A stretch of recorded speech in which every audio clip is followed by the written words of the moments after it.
नमस्कार। आप सभी को नवरात्र की हार्दिक शुभकामनाएं। विगत वर्षों की भांति इस वर्ष भी आप माँ भगवती का पूजन पूरे हर्ष और उल्लास के साथ विधि विधान के साथ करने जा रहे होंगे। इस अवसर पर मुझे लगा कि मैं आपके साथ कुछ माँ भगवती से संबंधित वेद, उपनिषद, पुराण इत्यादि में वर्णित कुछ सामग्री, कुछ विधि, कुछ दुर्लभ साधना के विषय को आपके साथ साझा करूं। यदि भगवती का संबंध में समझा जाए तो देवी की महिमा वेद, उपनिषद से लेकर पुराण तक में व्याप्त है। वास्तव में माँ भगवती का आदि स्वरूप अजन्मा है। वे तो सृष्टि की मूल नाड़ी हैं। उन्हीं से यह ब्रह्मांड चेतना पाता है। उन्हीं के गर्भ से समस्त ब्रह्मांड सृजनता को प्राप्त होता है। दुर्गा सप्तशती के 11वें अध्याय में देवतागण माँ भगवती की स्तुति करते हुए कहते हैं, विद्या समस्ता स्तव देवी भेदा स्त्रियः समस्ता सकला जगत्सु तो ये कया पूरित मम्ब एतत् काते स्तुति स्तव्य परापरोक्ति। अर्थात सभी विद्याएं देवी के ही भेद हैं।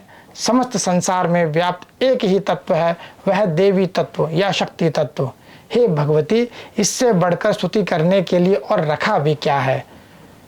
यदि देखा जाए तो ऋग्वेद के वाक सूक्त में सर्वप्रथम माँ भगवती का वर्णन मिलता है वाक सूक्त के रूप में, जिसकी रचना लगभग आज से 3, 4 या 5,000 या उससे भी अधिक प्राचीन मानी गई है।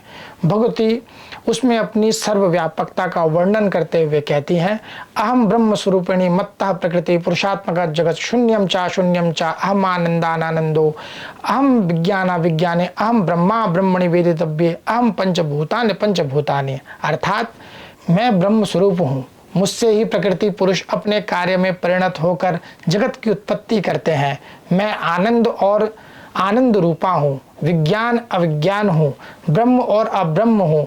मैं ही पंच महाभूत हूँ। मेरी ही शक्ति से रुद्र, वसु, आदित्य, विश्वदेव, मित्रा, वरुण, इंद्र, अग्नि, सोम, त्वष्टा, पूषा, विष्णु, अश्वनी कुमार, ब्रह्मा एवं प्रजापति अपना कार्य कर पाते हैं।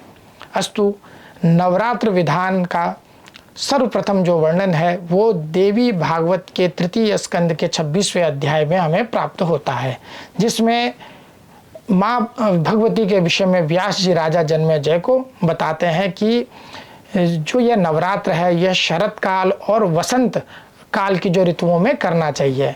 इसमें वो एक विशेष बात यह कहते हैं कि शरत काल एवं वसंत काल की जो ऋतु होती है ये साक्षात यमराज के समान होती है। अतः जो है आत्मकल्याण के इच्छुक जो व्यक्ति हैं, आत्मकल्याण के जो इच्छुक व्यक्ति को बड़े यत्न के साथ यह नवरात्र करना चाहिए। नवरात्र में 9 देवियों के पूजन का महत्व है, जिनमें शैलपुत्री, ब्रह्मचारिणी, चंद्रघंटा, कुष्मांडा, स्कंद माता, कात्यायनी, महागौरी एवं सिद्धदात्री का पूजन क्रमशः किया जाता है। यह व्रत अपनी कुल देवी देवता पितृ देवता के साथ यदि किया जाए तो और भी अधिक हमें फल प्राप्त होता है, श्रेयस्कर होता है। इसमें सबसे पहले दिन माँ शैलपुत्री का पूजन करना चाहिए। हिमालय की तपस्या से प्रसन्न होकर जो माँ भगवती हिमालय के घर में पुत्री रूप में जो माँ भगवती ने जन्म लिया, इसलिए माँ भगवती का नाम शैलपुत्री पड़ा। ऐसी शैलपुत्री माता का पूजन करने से जो यजमान का सभी प्रकार से कल्याण होता है।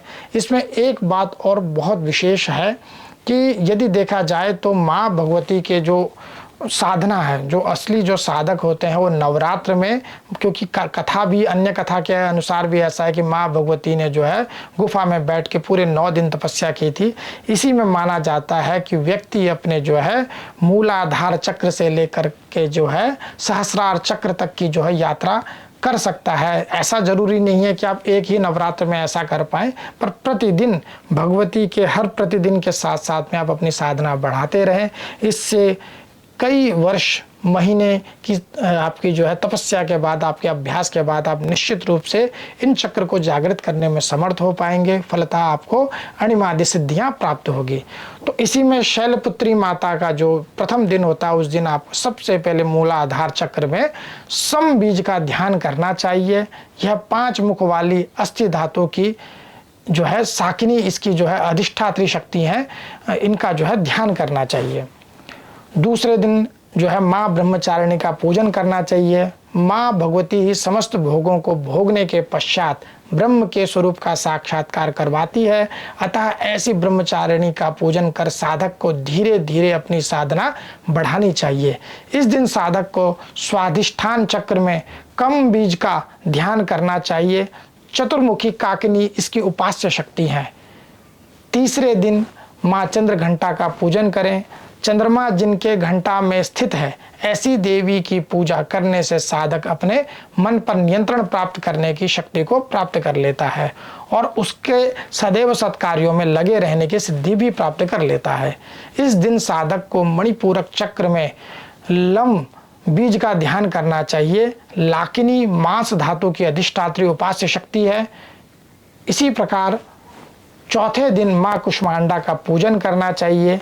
त्रिविध ताप युक्त संसार जिनके पेट में स्थित है, ऐसी कुष्मांडा माँ के पूजन से साधक आदि दैविक, आदि भौतिक, आध्यात्मिक इन तीनों तापों से मुक्त होने लगता है। इस दिन साधक को अनाहत चक्र में रम बीज का ध्यान करना चाहिए। इसकी राकिनी अधिष्ठात्री शक्ति है। पांचवें दिन माँ स्कंद माता का पूजन करना चाहिए। छांदोग्य श्रुति के अनुसार सनत कुमार स्कंद को जन्म देने के कारण माँ स्कंद माता कहलाई। इनका पूजन साधक को भक्ति, ज्ञान व वैराग्य प्रदान करता है।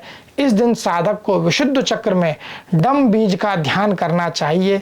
इसकी डाकिनी अधिष्ठात्री शक्ति है। छठे दिन माँ कात्यायनी का पूजन करना चाहिए। देवताओं के कार्य को सिद्ध करने के लिए महर्षि कात्यायन के आश्रम में प्रकट हुई और महर्षि ने उन्हें अपनी कन्या माना, इसलिए माता कात्यायनी कहलाई। माँ कात्यायनी का पूजन साधक की समस्त मनोकामनाओं को पूर्ण करता है। इस दिन साधक को आज्ञा चक्र में हम बीज का ध्यान करना चाहिए। इसकी हाकिनी अधिष्ठात्री शक्ति है। सातवें दिन काल रात्रि का पूजन करना चाहिए, जो स्वयं काल की भी रात्रि है, जो समय से भी परे है। ऐसी दुर्लभ शक्ति माँ काल रात्रि का पूजन साधक के लिए परा अपरा विद्या के समस्त मार्ग को खोल देता है। इस दिन साधक को सहस्रार चक्र में यम बीज का ध्यान करना चाहिए। इसकी याकिनी अधिष्ठात्री शक्ति है। इसी प्रकार आठवें दिन माँ महागौरी का पूजन करना चाहिए। जिन्होंने तपस्या के द्वारा महातेज धारण कर लिया है, ऐसी महागौरी का पूजन साधक को संपूर्ण नवरात्र व्रत का फल प्रदान करता है। इसी प्रकार आठवें दिन साधक के शरीर में कोढ़ा चक्र का निर्माण हो जाता है। नवें दिन माँ महागौरी का पूजन करें। धर्म, अर्थ, काम, मोक्ष इन चार पुरुषार्थों के ठीक तरह से निर्वहन हेतु माँ सिद्धिदात्री की पूजा अत्यंत आवश्यक है। अतः साधक को यथाशक्ति विधि विधान से माँ भगवती के नवरात्र व्रत का पालन करना चाहिए। नवें दिन में कोढ़ा चक्र से ध्यान से साधक को अणिमादि सिद्धियाँ प्राप्त हो जाती है। ध्यान रहे यह सभी चक्र व साधना भावना प्रधान है। इसके निरंतर अभ्यास से भगवती की कृपा से साधक को सिद्धि प्राप्त होती है।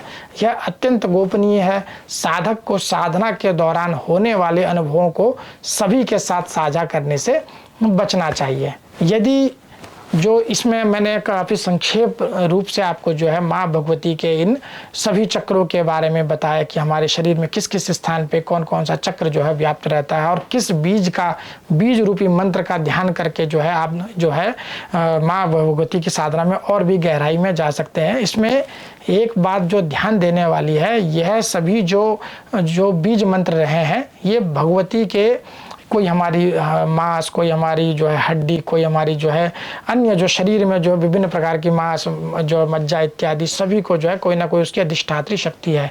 जब हम इनका ध्यान करते हैं तो ऐसा ध्यान करने से क्या होता है, हमारा शरीर जो है एकदम स्वस्थ रहता है। माँ भगवती की साधना न सिर्फ नवरात्र में बल्कि प्रतिदिन भी हम जो है 5-10 मिनट 15 मिनट या जितना हो सके यथाशक्ति द्वारा हम कर पाते हैं। उसके करने से हमारा जो है हमारी मनोकामनाएं तो पूर्ण होती ही होती है, साथ ही हमें जो इस दुनिया के बारे में जो और इस परा अपरा विद्या के बारे में जो गहराई है, जो ज्ञान है, वो आपको प्राप्त होने लगता है। बस इसमें एक बात का विशेष जो ज़्यादा ध्यान रखना चाहिए कि साधक को कभी भी गलत कार्यों में जो है परिणत नहीं होना चाहिए। इस बीच में मान लीजिए कोई किसी प्रकार की पिशाचिनी शक्ति या अन्य प्रकार की भी जो है कुछ ऐसी शक्तियों का भी आभास होने लगता है, उनसे बचना चाहिए।